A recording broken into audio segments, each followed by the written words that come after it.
Hey everybody, this is Dr. Flight. I hope you're doing well today. We're going to have a little video here that talks about value and its role in marketing and how marketers look to create value. We'll also look at a model that's been used in management created by Dr. Michael Porter called Porter's Value Chain.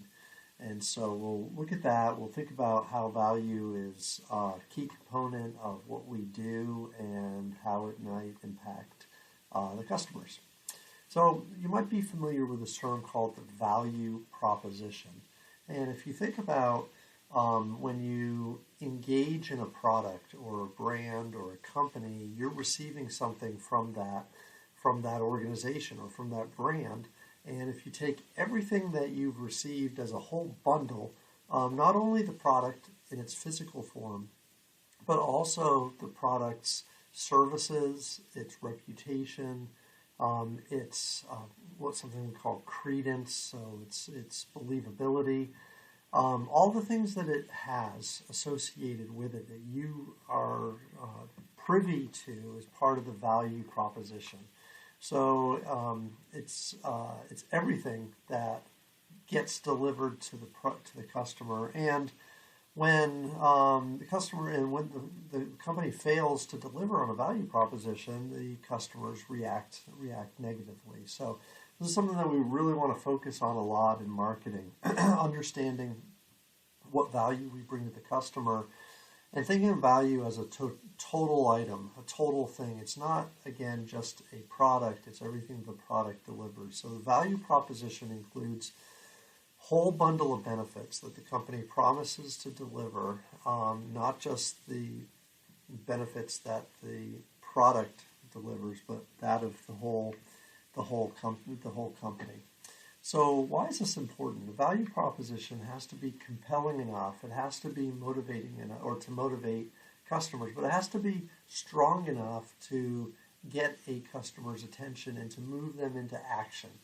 Now, keep in mind, in a marketplace, it's competitive in the sense that our value proposition is always being compared to somebody else's value proposition. So as we create that compelling argument, we have to do so kind of in the context of competition and the world around the customer and kind of what they're all about. So motivating the customer to action is a big thing that we want to do.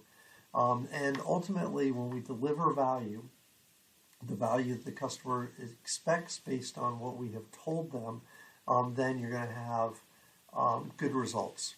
And so when we look at like key metrics in marketing in terms of how we're performing relative to the customer, number one, we want to think of, well, is the customer happy? Is the customer satisfied? Are they content? Do they feel like they're getting the benefits that we have promised that we will deliver them? So customer satisfaction is a big deal. Tied into and along with customer satisfaction are other outcomes as well, though, which would include loyalty. And when we think of loyalty, we think of the idea that a customer is going to buy from us, going to be our customer, and they're going to do so routinely, they're going to do so regularly, to the extent that they would rarely rather not go to somebody else. This will increase and enhance customer retention.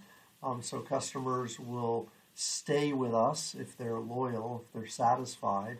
And by default, if they're staying with us, they're not switching to go to another competitor to get their products from them.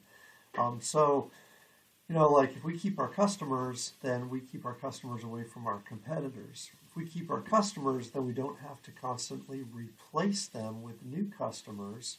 We can just continue to service them, and we reduce our costs dramatically, become far more efficient if we retain customers that we have. So you can kind of see how this whole idea of defining a value proposition, clearly communicating what that proposition is, and delivering on it, all are really these fundamental underlying elements that are associated with marketing and the marketing function.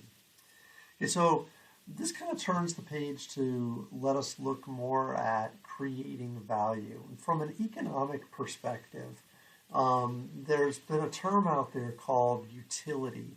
So in other words, when you think about utility, you think about how useful something is, like a product is. And like, where do I find the usefulness in the product or the utility in the product?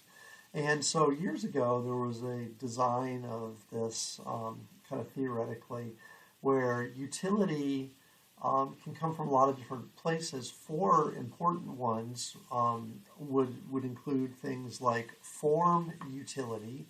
Form utility is the actual design of the product, so the design of the product works for the customer. It fits them, it works right, you can hold it, whatever it is that the product is. The physical form adds to the usability of the product and creates utility. Think about maybe if you had a pair of scissors or a hand tool, and maybe after using it for a long time, it made your hand really tired, but somebody came along and redesigned it so that after you used it a long time, your hand didn't become quite so tired. Well, that's like this utility that's drawn based on the physical aspect of the actual product. So it's the form the product takes that makes it useful. Maybe you could consider things like plastic bottles or bottles that have certain openings. Maybe it's easier to use, to drink. It's the form of the product that creates usefulness, and that's one way to think about utility. Another way, both time and place will kind of say these things together, often associate themselves with delivery. The distribution and delivery of a product so that the product's available to the customer when they want it, at the time that they need it, and in the place that they need it, where they are located. So it's one thing to buy a product, but if it's not with you, then you can't use it necessarily. So this whole idea of distribution, delivery, getting the product to the customer where they are at specifically the time they need it. Nobody wants their product late. If you're going on a trip and maybe you order luggage online, it gets delivered. If it gets delivered a day late, well, that didn't help you, right? That the value that was lost is significant. And so having this time and place utility is very important. The last one is a little esoteric in a sense that we don't really think of things this way as often, but when you purchase something, sometimes you have the right of ownership. In fact, a lot of the time you have the right of ownership, and that ownership has to transfer from the seller to the buyer. So in a retail store, this happens at the checkout counter. You pay for the product, they give you the product, you leave the store, the transaction is recorded, you have a receipt, and that proves you own the product, that proves you paid for the product, and so the ownership, transfers cleanly that way. Some products aren't exactly like this. Think about services in some cases. You get a haircut and you have possession of that new hairstyle, but it's a little bit harder to kind of show ownership. It's not really something that we think of. You can't resell, for instance, a haircut. You could resell a pair of shoes if you bought them at the store and resold them. Also think of forms of art and music and video and movies and such. Most often you own the right to watch them and you own the right to have a copy, but you don't actually own the rights to that piece of work. Or similar also to things like intellectual contributions, patents, for instance. You might own the right to use it, but you don't own the technology itself. So possession is a little tricky, but it's ways we add value and value to the customer. The customer can own the product and then resell it. That's an asset to them, and it should be reflected as something very good. All right, the last thing that we're going to look at in this little discussion is something that's associated with management more than anything else, and this is called the value chain by Michael Porter. Now, the value chain indicates a whole bunch of things on here. There's 5 primary activities. We'll say a little bit about each one, and then there are support or secondary activities that happen as well.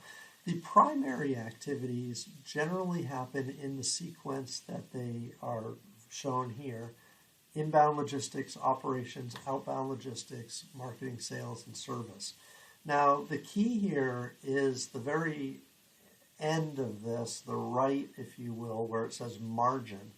Now, the idea here is when you create value, you have all of the costs associated, but then above and beyond the cost, the customer's paying for something else. So, I mean, that something else they're paying for is going to be your profit. It's going to be your profit margin, right? So, in other words, if we created a product and we had our costs and we sold our product at those costs, we wouldn't be making any money because all the income we had would be going directly to the cost to produce the product. So our goal here is to create value above and beyond costs associated with producing the product. That value will be our margin. So how do we do that? Well, we change raw materials into finished product. We deliver them on time. We create a brand and an image that people want, and so on and so forth. So one of the ways to think about this is we have a lot of different activities that have to take place before a product comes to market, all of which, however, create value above and beyond the inputs that would initially go into the product itself. So let's look a little bit about these primary activities first. As you saw, we mentioned those a little bit. When we're dealing with inbound logistics, we're dealing with managing the flow of supply, also the acquisition of supply like raw materials and the components that go into a product. Operations is the transformation of raw materials into a finished good, or the service function that's going to happen when you create a product or create a service or do something for somebody else. That's the operational aspect of building a product. Outbound logistics might be associated with delivery, distribution, breaking bulk. So in other words, taking a large quantity, getting it to a wholesaler and a retailer who then can sell that large quantity into smaller quantities so the customer can buy 1 or 2 units at a time and they don't have to buy enormous shipments worth of product or anything like that. So in other words, use supply chain partners or channel partners like distributors and such appropriately to create that value. Marketing and sales is largely focused on building awareness, creating a brand and an image, and making sure that customers understand the value that they're receiving. Remember earlier we had this idea that we want to communicate a value proposition and then we want to deliver on it. Well, this is the communicating part. This is where we build that image and build that story so the customer will be motivated to buy that product and then satisfied once they get it. Okay, the last piece here is going to be service. And service can come in a lot of different ways. Service might be part of that sales function. It might be warranties. It might be some type of educational platform to help the customer use the product better.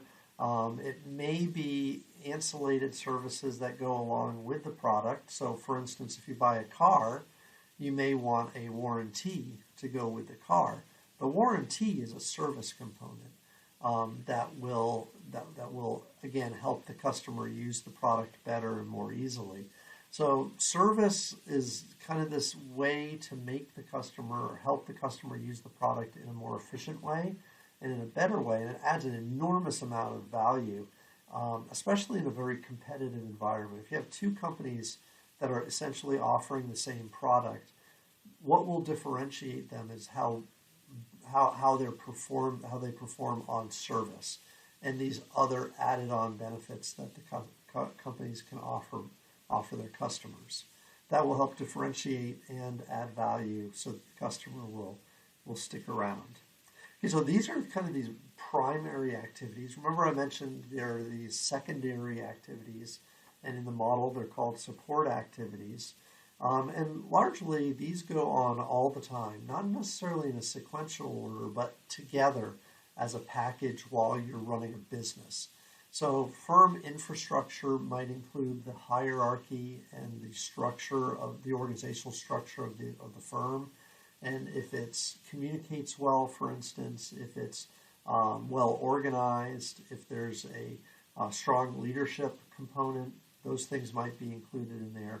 HR, so human resources, certainly the talent that the company has to produce the product, to run the business. That's that area. Technology development, so research and development, developing new innovations, creating new products, creating new ways and processes to do things. It's another way we can develop technology. So using and developing new technologies. Then finally, procurement. And procurement is kind of a big area. But when we have vendors, for instance, that we want to use, these could be maybe we need to hire an outside law firm.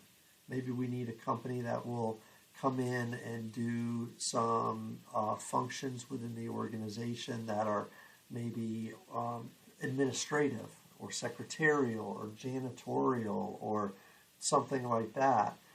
We need to procure those. We need to hire those services that we will use in order to produce our product. Okay, so this has been just a snapshot and a review here just of the value proposition, what it is we can offer customers in terms of the product and then the promise, and then follow through with that, knowing that satisfied customers will come back, they'll be loyal, they won't skip out on us, things like that. Talked a little bit about this concept of utility. Different forms of utility and how utility is discerned, and then we talked about the value, this value chain concept where activities are performed in order to produce margin, which is above money we receive above and beyond costs. Okay, so. Short video, just let me know if you have any questions, and have a great day.